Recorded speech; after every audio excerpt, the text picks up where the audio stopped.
So what I'll be doing at St Bede's Catholic Primary School is a fundamental skills workshop.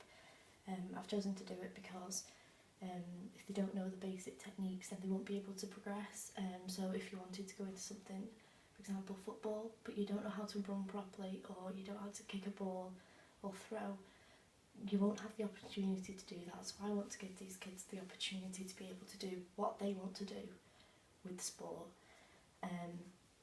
They'll be able to learn the correct technique, and they'll become more confident within themselves and within sport, because they know they'll be able to do it. And we're going to progress as well to make sure that they are progressing, and they know what they're doing basically.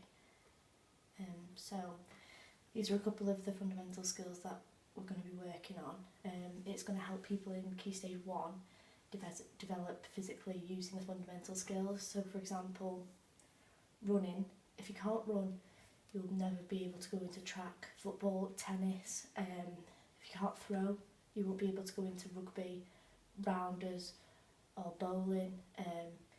If you can't balance, you won't be able to do basic things like hopping, or you won't be able to go into gymnastics if that's what you want to do in the future.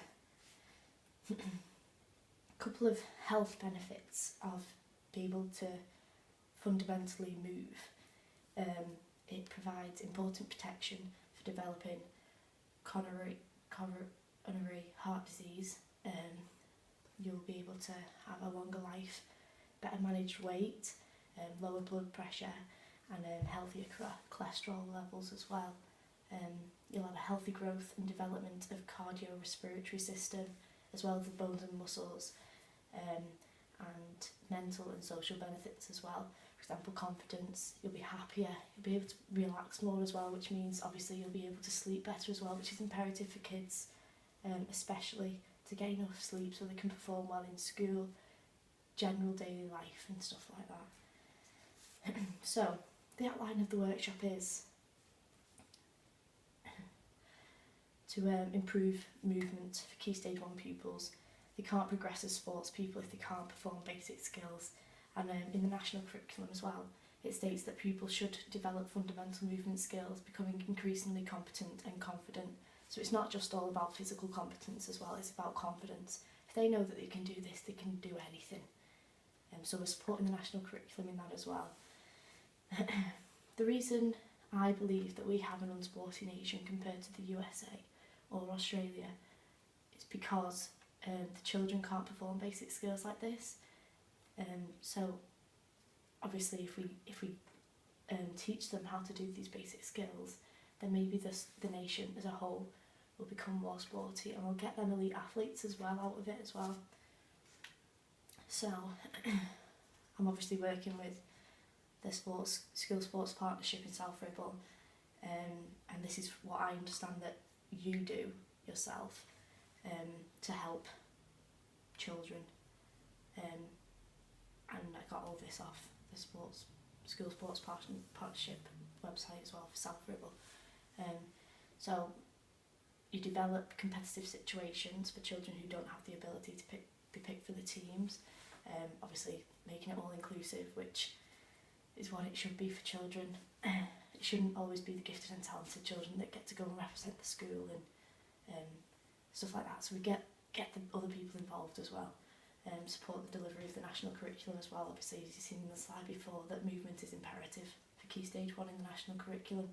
And you aid the development of teaching the physical education and the delivery as well. So you help the teachers, because obviously primary school teachers aren't always sports stars, so that helps. And to provide health and wellbeing opportunities as well. So it's not just physical literacy that you're focusing on. It's the health side as well. If they understand that being healthy can give them so many benefits and opportunities, then they'll probably take it on themselves. They'd probably say, I might have an apple rather than that chocolate bar, if they know that that's healthier for them, and it'll give them so many more benefits. So here's a couple of strategies.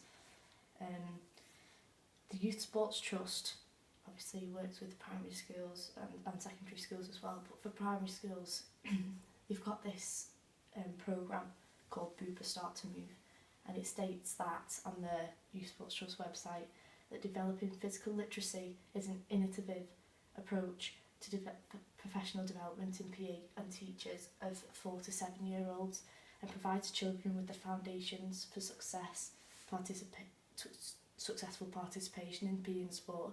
So like I said before, it gives them foundations to move on to what they want to do, whether they want a career in PE or not, or even basic things in life. It improves the confidence and it'll improve the teachers as well. So around the nation, we've got this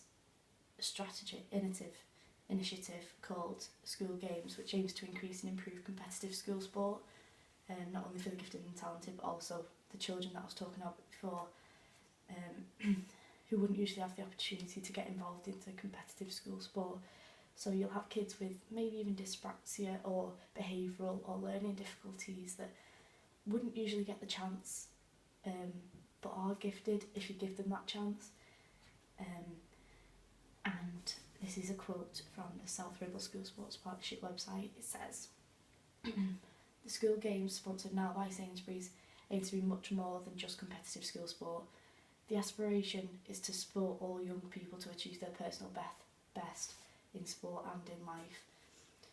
So we don't just want them to compete against other children, we want to compete against themselves, so they get the best of what they can out of this functional skills workshop. Not just in sport either, but in life. I keep going back to the confidence. If they have the confidence to do this, then they'll have the confidence to do whatever they want to do and to be what they want to be. So, my role at the workshop, I will be planning adaptable fundamental movement skills workshops, like sessions. I'll also be delivering them as well. I'll not only focus on one fundamental skill, but move on to different ones and obviously progress through them ones as well. I'll have to adapt the equipment. Obviously, if a child comes up to me and says, "Oh, I can do that," or I see that a child is doing it with ease, I'll make it a bit harder for them, slightly challenging, so they can push themselves. Or if a child comes up to me and says, "Oh, I'm not quite sure what to do that," I can adapt the equipment to make it easier for them. So if they can't throw a ball, like a tennis ball for example, we'll give them a larger ball or even a beanbag, just so they can get the movement right, and then they can transfer it into different situations, different equipment. At the beginning of the workshop as well, I'll be measuring to see how good they are at these fundamental skills already, and then obviously throughout the workshop we'll evaluate it, and by the end we'll be able to see a progress. We want them all to have progressed at least a little bit. That's the reason why we're doing this fundamental skills workshop. And obviously, with having the kids with dyspraxia or behavioural or learning difficulties, they'll have to manage the behaviour because they might not get it and they might get frustrated with themselves, and obviously we've just got to bring them back down to our level and drill into them that they can do it, that they are capable. And obviously it's not just going to be me that's going to be running these fundamental movement skills workshop, it's going to be me and some other students as well. So I'll be able to form professional relationships with them, I'll have to communicate with them, and obviously, because say if I'm on one section and another person's on another section, say if I'm on throwing and they're on catching, you have to work together because throwing and catching come hand in hand with each other. And obviously with yourself, I'll be forming a professional relationship as well, so I can come to you and say, like, I'm not quite sure what to do on this one, so obviously help, and the children as well. I want them to be confident enough to come up to me and say, I don't know quite sure how to do this, like, would you be able to give me a hand, and stuff like that really. So that's why we've chosen the workshop.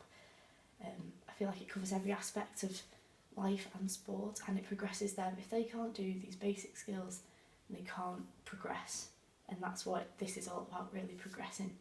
That's what I want them to do. So yeah, that's it. That's my idea, and hopefully it's gonna do the children good. Thank you very much for listening.